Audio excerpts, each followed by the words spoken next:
Hey everyone, how's it going? Welcome to this new video tutorial series on how to play the ukulele. My name is Riordan. I am a multi-instrumentalist and I am a teacher based in County Kerry where I teach the Kenmare Ukulele Orchestra. So just before we get going, I just want to introduce you to the ukulele. So this is a soprano ukulele. Ukuleles come in a number of different sizes and a number of different tunings, but more often than not, this is the one that we would kind of associate with the term ukulele. It's the one that most beginners would start with, and it would be definitely the most popular option across the board in terms of size and availability. So this is about, I don't know, foot and a half long. It's got 4 strings, which are made out of nylon. The strings run up and down the neck, which is this long piece of timber here, which stems from the body. The strings are attached to these pegs here at the top, which are called tuning pegs. So the ukulele is tuned to 4 different pitches. There's 1 pitch for each string.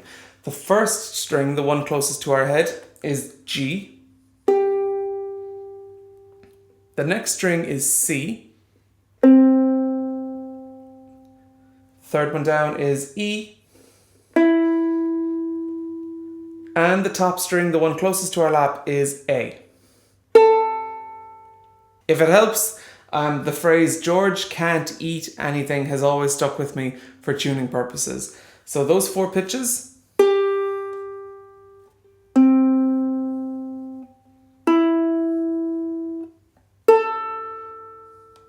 So to tune your ukulele, you're going to have to twist these 4 tuning pegs, which are mounted to this piece of timber up here, which is called the headstock.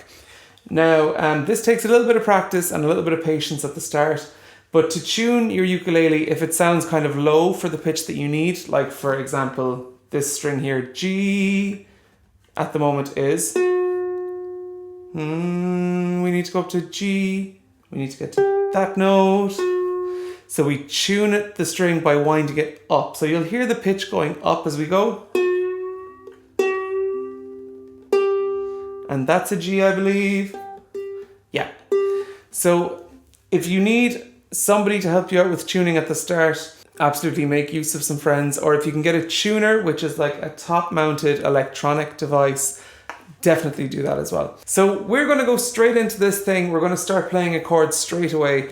And the first chord that everybody learns when they start playing the ukulele is C or C major. It's the same chord. Major is just the happy sounding chord. To play a C, we're going to start just by looking at the 4 fingers on our fretting hand, so the hand that isn't strumming. So the fretting fingers are super important because they are the ones that articulate the chords down here on the neck as we're playing. So at the start, what we do is we number our 4 fingers. So those 4 fingers, your index finger is finger number 1. Your middle finger will be finger number 2. Your ring finger will be finger number 3.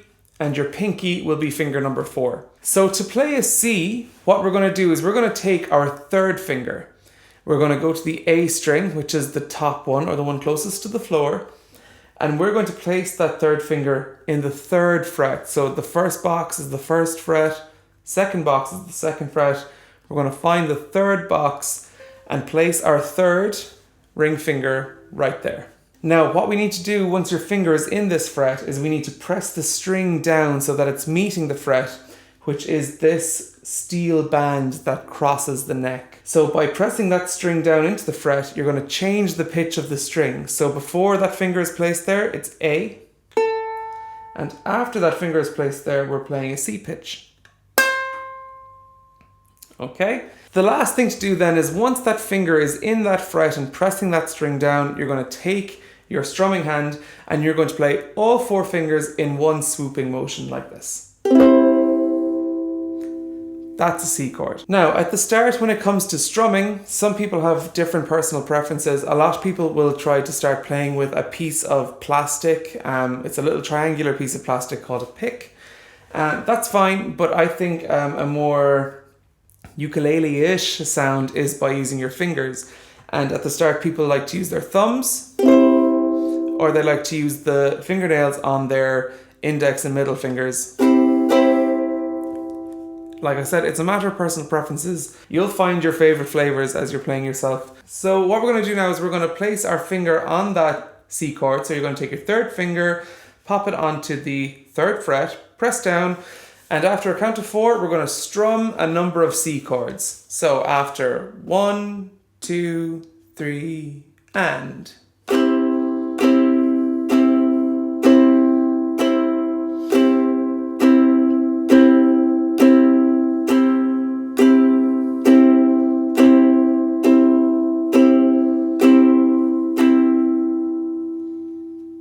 So the next thing that we're going to do in this video is we're going to learn how to read a chord chart. It is a very simple box-shaped diagram that we use as references when we're learning chords and as our chord library builds. So I'm just going to stick one up here beside me and talk you through it.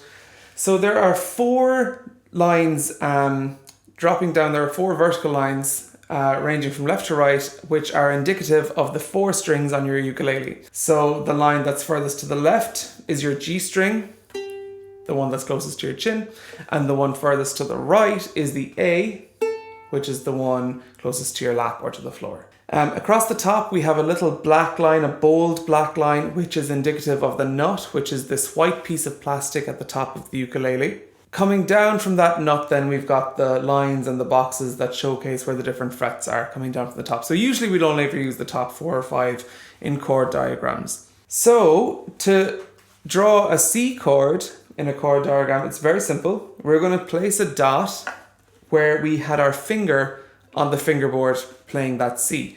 So you're going to come to the A string, which is the string that we placed that finger on, the string closest to the ground, and you're going to place a dot in the 3rd fret, which is where that finger was placed. So that's what a C chord diagram looks like.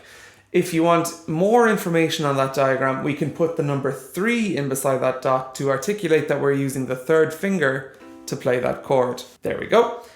So that is how we would draw a C chord as a chord diagram.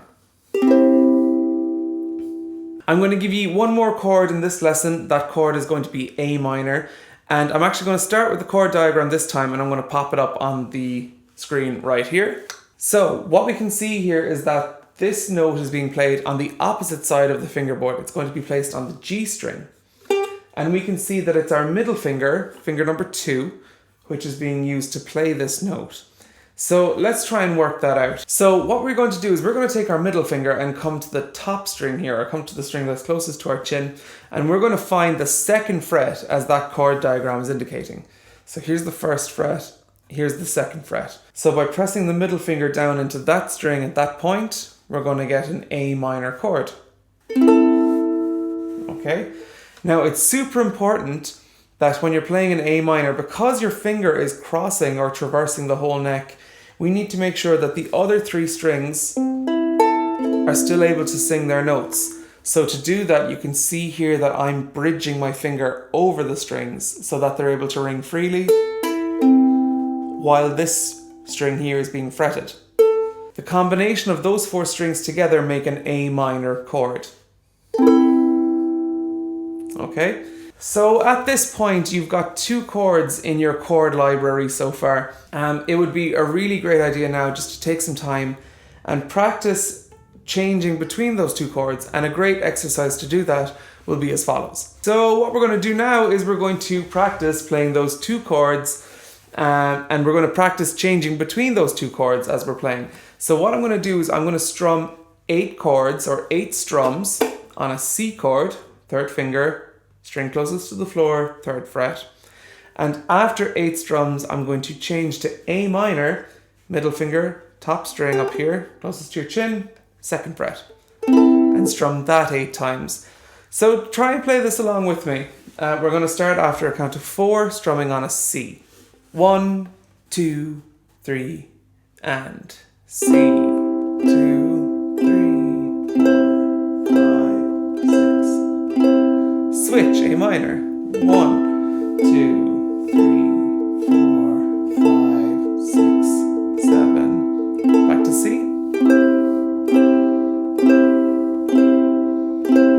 6, 7, switch, A minor.